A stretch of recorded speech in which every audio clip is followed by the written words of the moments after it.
ओम शांति। 2 जनवरी 2023 सुनते हैं ईश्वरी महावाक्य। आज की ज्ञान मुरली। मीठे बच्चे, तुम राज ऋषि हो। तुम्हें बेहद का बाप सारी पुरानी दुनिया का संन्यास सिखलाते हैं, जिससे तुम राजाई पद पा सको। प्रश्न: इस समय किसी भी मनुष्य के कर्म अकर्म नहीं हो सकते हैं, क्यों? उत्तर: क्योंकि सारी दुनिया में माया का राज्य है। सब में 5 विकार प्रवेश हैं। इसलिए मनुष्य जो भी कर्म करते हैं वह विकर्म ही बनता है। सतयुग में ही कर्म अकर्म होते हैं, क्योंकि वहाँ माया होती नहीं। दूसरा प्रश्न: किन बच्चों को बहुत अच्छी प्राइज मिलती है? उत्तर: जो श्रीमत पर पवित्र बन अंधों की लाठी बनते हैं, कभी 5 विकारों के वश हो कुल कलंकित नहीं बनते, उन्हें बहुत अच्छी प्राइज मिल जाती है।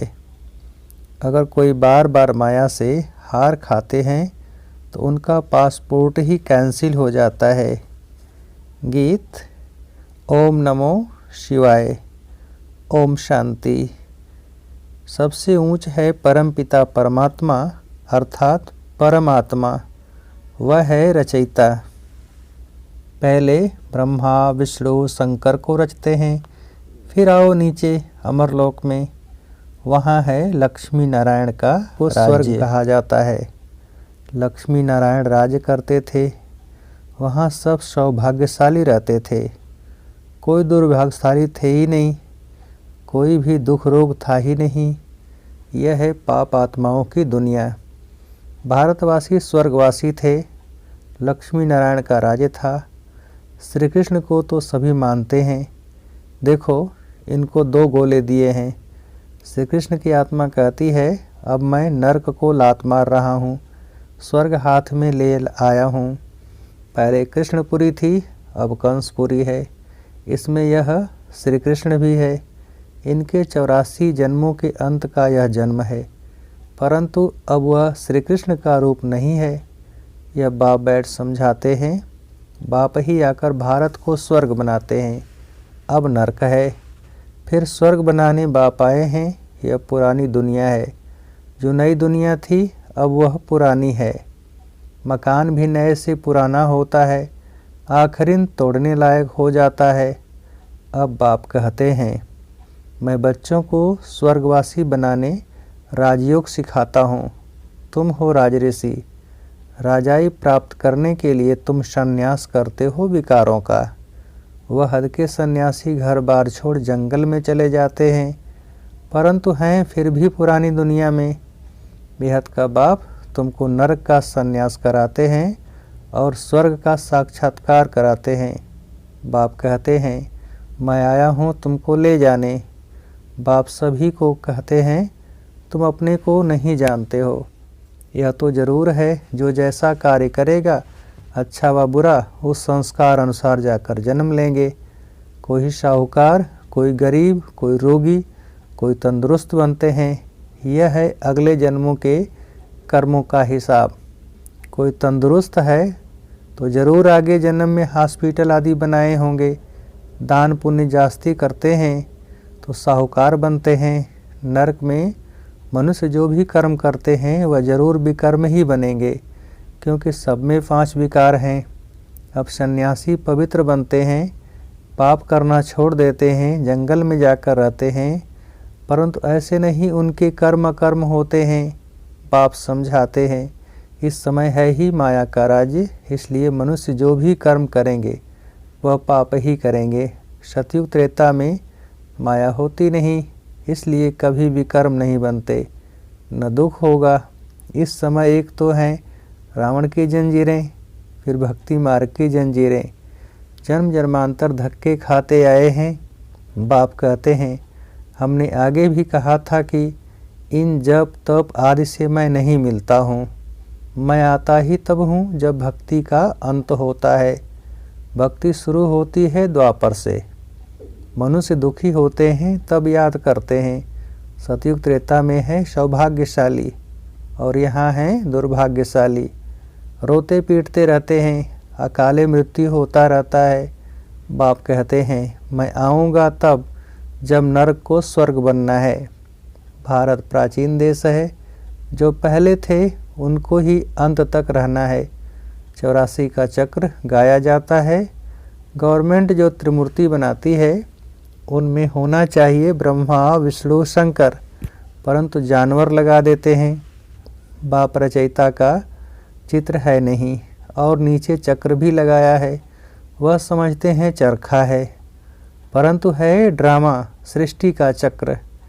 अब चक्र का नाम रखा है अशोक, अशोक चक्र। अब तुम इस चक्र को जानने से ही अशोक बन जाते हो। बात तो ठीक है, सिर्फ उलट पुलट कर दिया है। तुम इस 84 जन्मों के चक्र को याद करने से ही चक्रवर्ती राजा बनते हो। 21 जन्मों के लिए इस दादा ने भी 84 जन्म पूरे किए हैं। यह श्री कृष्ण का अंतिम जन्म है। इनको बाप बैठ समझाते हैं, वास्तव में तुम सबका अंतिम जन्म है। जो भारतवासी देवी देवता धर्म के थे उन्होंने ही पूरे 84 जन्म भोगे हैं। अभी तो सबका चक्र पूरा होता है। अब यह तुम्हारा तन छीछी हो गया है, यह दुनिया ही छीछी है, इसलिए तुमको इस दुनिया से संन्यास कराते हैं। इस कब्रिस्तान से दिल नहीं लगानी है। अब बाप और वर्षे से दिल लगाओ। तुम आत्मा अविनाशी हो, यह शरीर विनाशी है। अब मुझे याद करो तो अंतमति सुगति हो जाएगी। गायन भी है अंतकाल जो स्त्री सिमरे। अब बाप कहते हैं अंतकाल जो शिव बाबा सिमरे वह नारायण पद प्राप्त कर सकता है। नारायण पद मिलता ही है सतयुग में। बाप के सिवाय यह पद कोई दिला न सके। यह पाठशाला है ही मनुष्य से देवता बनने की। पढ़ाने वाला है बाप, जिसकी महिमा सुनी ओम नमो शिवाय। तुम जानते हो हम उनके बच्चे बन गए हैं, अब वर्षा ले रहे हैं। अब तो मनुष्य मत पर नहीं चलते। मनुष्य मत पर चलने से तो सब नरकवासी बन गए हैं। शास्त्र भी मनुष्यों के ही गाए हुए हैं अथवा बनाए हुए हैं। सारा भारत इस समय धर्म भ्रष्ट कर्म भ्रष्ट बन पड़ा है। देवताएं तो पवित्र थे। अब बाप कहते हैं अगर सौभाग्यशाली बनने चाहते हो तो पवित्र बनो, प्रतिज्ञा करो। बाबा हम पवित्र बन आपसे पूरा वर्षा जरूर लेंगे। यह तो पुरानी पतित दुनिया खत्म होने वाली है। लड़ाई झगड़ा क्या क्या लगा पड़ा है, क्रोध कितना है, बाम्स कितने बड़े बड़े बनाए हैं, कितने क्रोधी लोभी हैं। वहाँ श्री कृष्ण कैसे गर्भ महल से निकलते हैं सो तो बच्चों ने साक्षात्कार किया है। यहाँ है गर्भ जेल, बाहर निकलने से माया पाप कराने लग पड़ती है।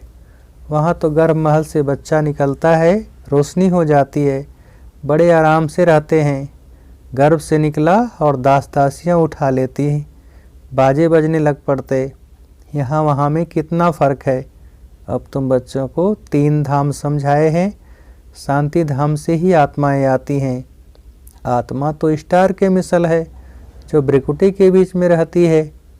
आत्मा में 84 जन्मों का अविनाशी रिकॉर्ड भरा हुआ है। न ड्रामा कभी विनाश होता, न एक्ट बदली हो सकती। यह भी वंडर है।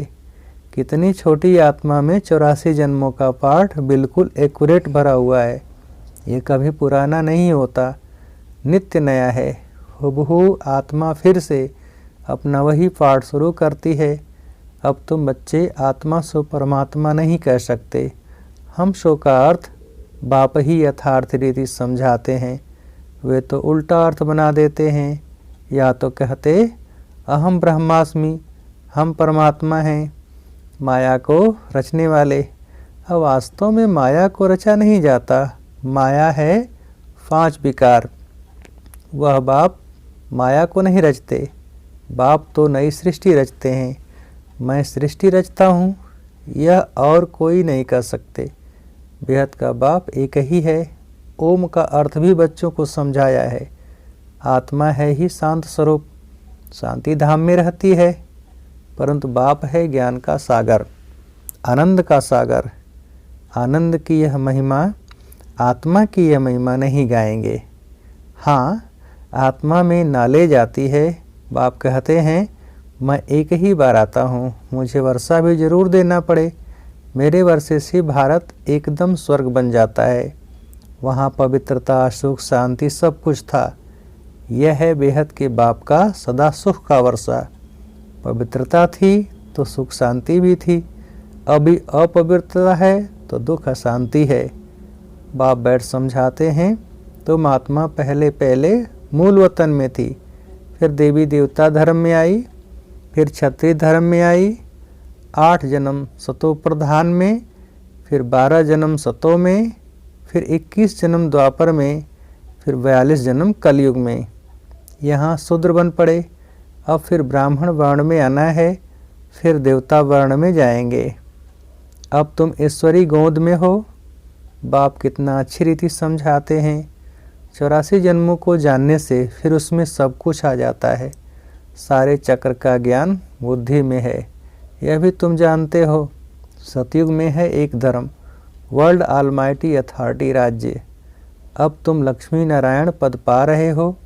सतयुग है पावन दुनिया, वहाँ बहुत थोड़े होते हैं, बाकी सब आत्माएं मुक्ति धाम में रहती हैं। सबका सद्गति दाता एक ही बाप है, उनको कोई जानता ही नहीं, और ही कह देते हैं परमात्मा सर्वव्यापी है। बाप कहते हैं तुमको किसने कहा? कहते हैं गीता में लिखा हुआ है। गीता किसने बनाई? भगवान वाच, मैं तो इस साधारण ब्रह्मा तन का आधार लेता हूँ। लड़ाई के मैदान में एक अर्जुन को कैसे बैठ ज्ञान सुनाएंगे? तुमको कोई लड़ाई व जुआ आदि थोड़ी ही सिखाई जाती है। भगवान तो है ही मनुष्य से देवता बनाने वाला, वह कैसे कहेंगे कि जुआ खेलो, लड़ाई करो? फिर कहते द्रौपदी के 5 पति थे, यह कैसे हो सकता? कल पहले बाबा ने स्वर्ग बनाया था, अब फिर से बना रहे हैं।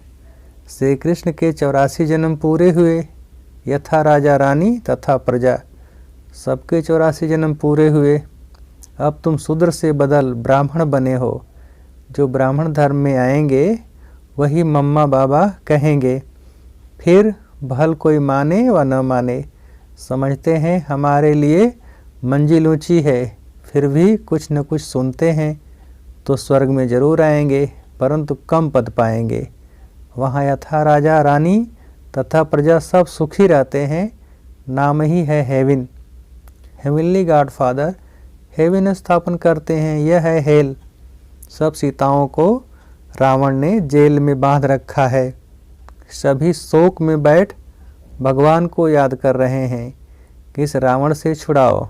सतयुग है अशोक वाटिका, जब तक सूर्यवंशी राजधानी तुम्हारी स्थापन नहीं हुई है तब तक विनाश नहीं हो सकता। राजधानी स्थापन हो, बच्चों की कर्मातीत अवस्था हो, तब फाइनल लड़ाई होगी। तब तक रिहर्सल होती रहती है। इस लड़ाई के बाद स्वर्ग के गेट खुलने वाले हैं। तुम बच्चों को स्वर्ग में चलने लायक बनना है। बाबा पासपोर्ट निकालते हैं, जितना जितना पवित्र बनेंगे, अंधों की लाठी बनेंगे तो प्राइज भी अच्छी मिलेगी। बाबा से प्रतिज्ञा करनी है, मीठे बाबा हम आपकी याद में जरूर रहेंगे। मुख्य बात है पवित्रता की। 5 विकारों का दान जरूर देना पड़े। कोई हार खाकर खड़े भी हो जाते हैं, अगर 2-4 बारी माया का घूंसा खाकर फिर गिरा तो नापास हो जाएगा, पासपोर्ट कैंसिल हो जाता है। बाप कहते हैं बच्चे कुल कलंकित मत बनो, तुम विकारों को छोड़ो, मैं तुमको स्वर्ग का मालिक अवश्य ही बनाऊंगा। अच्छा, मीठे मीठे सिकेल्दे बच्चों प्रति माता पिता बाप दादा का याद प्यार और गुड मॉर्निंग। रूहानी बाप की रूहानी बच्चों को नमस्ते। हम रूहानी बच्चों की रूहानी बाप को नमस्ते नमस्ते। धारणा के लिए मुख्य सार, पहली पॉइंट, सौभाग्यशाली बनने के लिए बाप से पवित्रता की प्रतिज्ञा करनी है। इस छीछी पति दुनिया से दिल नहीं लगानी है। दूसरी पॉइंट, माया का घूंसा कभी नहीं खाना है, कुल कलंकित नहीं बनना है, लायक बन स्वर्ग का पासपोर्ट बाप से लेना है। वरदान, मन को बिजी रखने की कला द्वारा व्यर्थ से मुक्त रहने वाले सदा समर्थ स्वरूप भव। विस्तार, जैसे आजकल की दुनिया में बड़ी पोजीशन वाले अपने कार्य की दिनचर्या को समय प्रमाण सेट करते हैं, ऐसे आप जो विश्व के नवनिर्माण के आधार मूर्त हो, बेहद ड्रामा के अंदर हीरो एक्टर हो, हीरे तुल्य जीवन वाले हो, आप भी अपने मन और बुद्धि को समर्थ स्थिति में स्थित करने का प्रोग्राम सेट करो। मन को बिजी रखने की कला संपूर्ण रीति से यूज करो तो व्यर्थ से मुक्त हो जाएंगे, कभी भी अपसेट नहीं होंगे। स्लोगन, ड्रामा के हर दृश्य को देख हर्षित रहो तो कभी अच्छे बुरे की आकर्षण में नहीं आएंगे। ड्रामा के हर दृश्य को देख हर्षित रहो तो कभी अच्छे बुरे की आकर्षण में नहीं आएंगे। अच्छा, ओम शांति, ओम शांति।